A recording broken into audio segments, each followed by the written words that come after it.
नमस्कार, जम्मू संवाद देख रहे हैं आप और मैं हूं ललित खजूरिया। जिस 370 को हटाने के दम पर पूरे देश में चुनाव लड़ा जा रहा है और भारतीय जनता पार्टी बड़े गर्व से कहती है कि हमारी सरकार ने इसे हटाया है, और उसी 370 वाली स्टेट में भारतीय जनता पार्टी ने कश्मीर में घुटने टेक दिए। आखिर 370 का नारा दिया जा रहा है, 370 सीटें लेने का भारतीय जनता पार्टी का नारा चल रहा है, लेकिन जिस स्टेट में 370 हटाया गया था, जिस स्टेट से, वहाँ कश्मीर से भारतीय जनता पार्टी ने क्या घुटने टेक दिए या फिर कोई रणनीति चल रही है। और इसी बीच प्रोफेसर हरिओम ने भी एक बयान उनका आया है जो वायरल हो रहा है व्हाट्सएप पर कि कश्मीरी पंडित जो हैं वो किसे वोट डालेंगे, क्योंकि ये सभी अलगाववादी नेताओं ने मिलकर वहाँ से कश्मीरी पंडितों को बेघर किया था। इसी पर चर्चा करने के लिए हमारे साथ वरिष्ठ पत्रकार रोहित जंडियाल जी हैं और पवन शर्मा जी भी हैं। हम आपको बता दें कि ये प्रोग्राम आप IBN 7 पर भी देख सकेंगे। सर, ये 370 जो है ये शगुफा है सीटें लेने का भारतीय जनता पार्टी का, कि बीजेपी, सिर्फ बीजेपी कह रही है हमें 370 लेनी है? वैसे तो नारा NDA का 400 पार है, लेकिन 370 का नारा दिया जा रहा है, लेकिन उसी 370 वाली स्टेट में कश्मीर में घुटने टेक दिए। क्या आपको ऐसा लगता है कि भारतीय जनता पार्टी ने 370 और 35A को जब हटाया था, उसके पहले तमाम कश्मीर की केंद्रित जो पार्टियां हैं, वो चाहे डॉक्टर फारूक अब्दुल्ला हो, महबूबा मुफ्ती हो, जितने भी नेता कश्मीर के अभी राजनीतिक दलों के साथ उनके जो हेड हैं, सब यही कहते थे कि भाजपा में इतना दम नहीं है कि 370 को छेड़ सके। बिल्कुल, उसको हाथ तक नहीं लगा सकते। टूट गया, 35A भी टूट गया। बिल्कुल, जो बोल रहे थे कि हम चुनाव नहीं लड़ेंगे जब तक 370 नहीं आएगी, वापस नहीं आएगा, स्टेट नहीं मिलेगी, आज वो चुनाव भी लड़ रहे हैं। बिल्कुल। अब सरेंडर इनका है या भारतीय जनता पार्टी का? आपका सवाल है कि कश्मीर में भारतीय जनता पार्टी चुनाव क्यों नहीं लड़ रही है? और इस कश्मीर की सीट में मैं बता दूं, अनंतनाग काउंसिल वाली सीट भी है, ठीक है ना? ये मत समझिएगा कि वो अलग है, वो इसी में आती है। नहीं, वो घाटी आप उसको आप 2 डिस्ट्रिक्ट आप जम्मू डिवीजन के भी जोड़ लीजिए।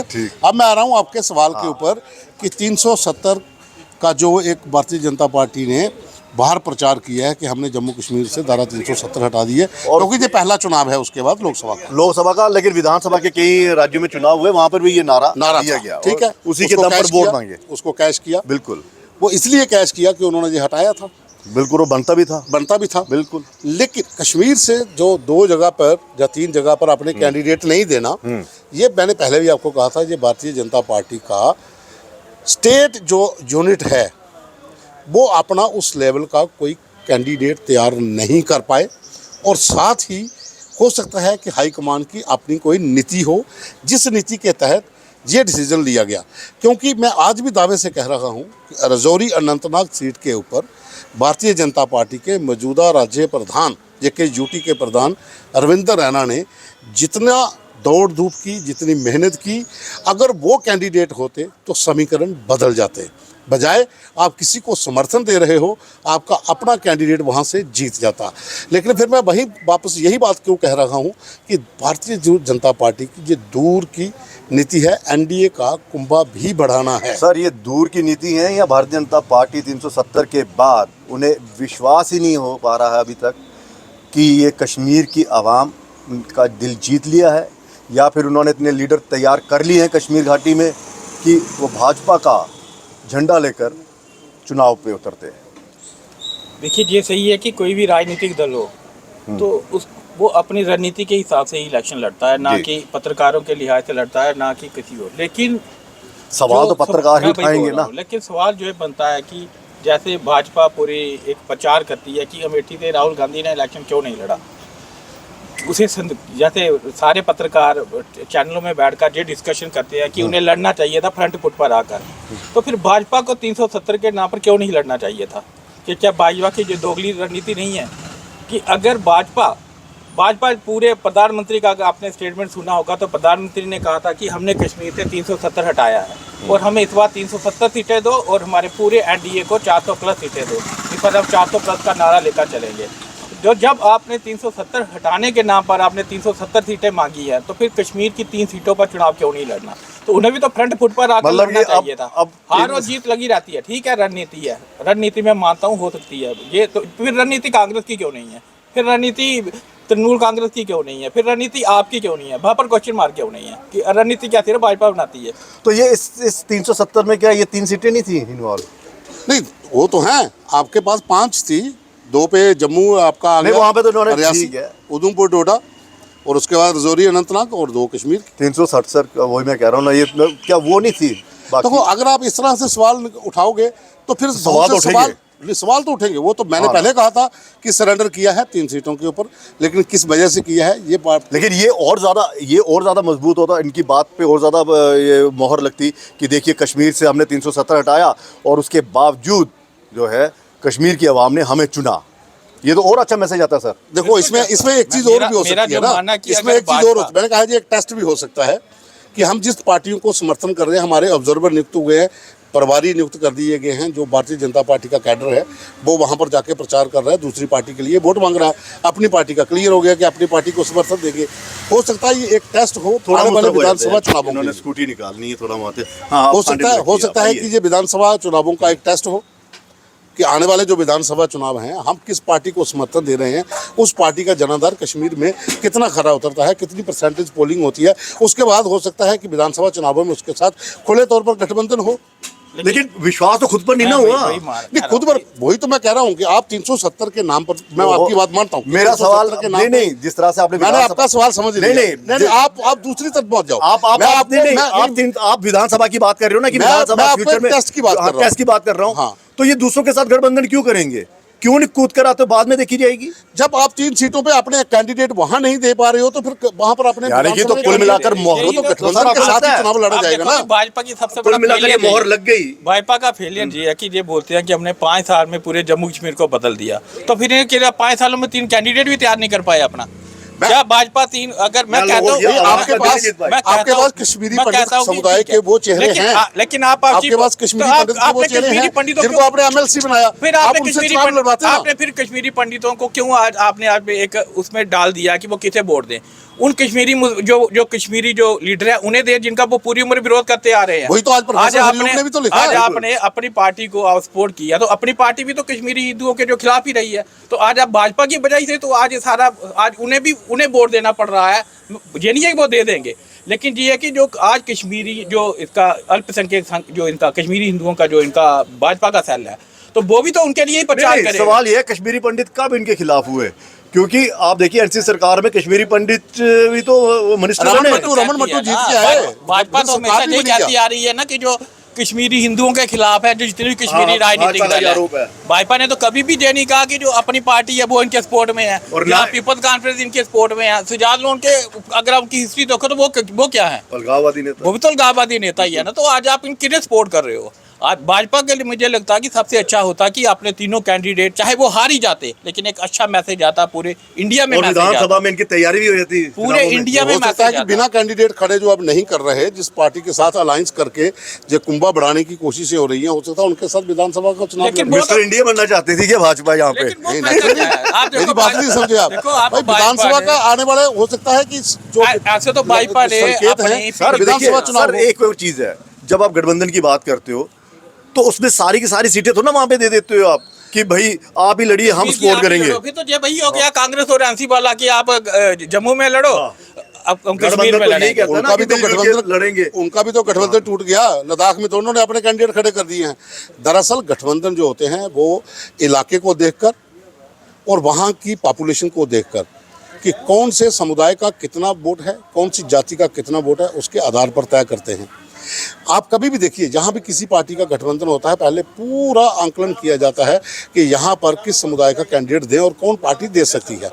आप बाहर के राज्यों में भी देखो तो इसी तरह के गठबंधन है। हमारे जम्मू कश्मीर में आप रजौरी अनंतनाग सीट की अगर हम बात करते हैं तो इसमें ये क्लियर कर, एक मिनट यहाँ पे डियर, एक मिनट, इसमें ये क्लियर कर सकते हैं कि रजौरी अनंतनाग सीट के ऊपर भारतीय जनता पार्टी का अपना कैंडिडेट होना बहुत जरूरी था, क्योंकि वहां पर जो आपने पहाड़ी स्टेटस दिया बिल्कुल, मैं उससे वही लोगों कह में रहा एक हूं उम्मीद कि जगी थी बिल्कुल। और लोगों ने ये कहा था इस बार कि चाहे हम वो वोट हार भी देंगे। जाता, लेकिन चाहे हार भी जाता, एक अच्छा मैसेज आता। हाँ, लेकिन अब नहीं हार जाता नहीं जीत जाता। वो मैं कह रहा हूँ कि अरविंद रैना अगर वहां खड़ा होता तो मुकाबला कड़ा होता, त्रिकोणीय मुकाबला होता। अब मुकाबला है वहां पर जफर इकबाल मनास का, महबूबा मुफ्ती का और जो नेशनल कॉन्फ्रेंस के उम्मीदवार हैं मियां अल्ताफ उनका है। अब तीन कैंडिडेट के बीच में आप अपनी पार्टी को सपोर्ट कर रहे हो, जो भाजपा का संघ से जुड़ा हुआ कार्यकर्ता है वो जब उस अपनी लिस्ट के बीच में कमल का फूल नहीं देखेगा तो बहुत से लोग ऐसे भी होंगे जो वोट नहीं डालेंगे। नोटा को कश्मीरी डाल पंडितों की, जैसे प्रोफेसर हरिओम ने आज बात की कि कश्मीरी पंडितों ने हमेशा ये कहा है कि हमें वहाँ के लोगों ने खदेड़ा, हमारी घर प्रॉपर्टियों को छीन लिया। लेकिन वे वही कश्मीरी पंडित हैं जिन्होंने रमन मट्टू को कोalition सरकार में वोट डाले थे और वो मंत्री बने थे। ये वही कश्मीरी पंडित भी हैं जिन्होंने वहाँ पर सरपंचों के चुनाव जीते हैं, एनसी के साथ, पीडीपी के साथ गठबंधन करके भी। लेकिन अब क्या है कि जो इस समय की स्थिति है, इस समय की जो स्थिति है वो ये दर्शाती है कि कश्मीर की 2 सीटें और रजौरी अनंतनाग की सीट पे भारतीय जनता पार्टी ने ठीक है, खुद जानबूझकर ऐसा स्टेप उठाया। एक आखिरी सवाल, भारतीय जनता पार्टी के बड़े बड़े नेता गृह मंत्री अमित शाह जी भी, प्रधानमंत्री जी भी ये कह रहे हैं कि 370 को हटाकर ये एक सच्ची श्रद्धांजलि है श्यामा प्रसाद मुखर्जी को और गृह मंत्री जो हमारे लौह पुरुष थे सरदार वल्लभ भाई जी, पटेल, ठीक है ना, उनको है। तो आपको लगता है कि ये और सच्ची श्रद्धांजलि होती अगर इन्हीं के बैनर तले वहाँ पर चुनाव लड़ते? देखिए इसमें मैं इसमें एक लाइन बोलता हूँ, बाकी डॉक्टर साहब आपको बताएंगे। मैं इस पक्ष में हूँ कि आपने 370 के नाम पर पूरे देश में जो चुनाव जो लड़ा और आपने जो कहा कि गृह मंत्री अमित शाह ने जिस तरह से यहाँ पर बयान दिया, जहाँ प्रधानमंत्री नरेंद्र मोदी ने यहाँ पर आकर बयान दिया, मेरा ये मानना है कि भारतीय जनता पार्टी को इन सभी सीटों के ऊपर अपने उम्मीदवार खड़े करने चाहिए थे। लेकिन उसके बावजूद अगर खड़े नहीं किए गए तो रजौरी अनंतनाग की सीट के ऊपर का पेच जो है वो मेरी समझ से बाहर है। उन दोनों के बारे में तो हो सकता है इनकी दूर की नीति। अब मेरा जो मानना है कि अगर आप 2014 या 2019 के इलेक्शन देखो तो भाजपा का वोट शेयर कश्मीर में बढ़ ही रहा था, कम नहीं हो रहा था। आपने एकदम से आपने जो जू टर्न लिया उसमें सिर्फ आपके समर्थक सिर्फ जम्मू कश्मीर में निराश नहीं हुए हैं, मुझे लगता है पूरे इंडिया में आपने एक गलत मैसेज दिया है। क्योंकि भाजपा का जो कोर इशू क्या है, 370 था, राम मंदिर था और यूनिफॉर्म सिविल कोड था, यही था।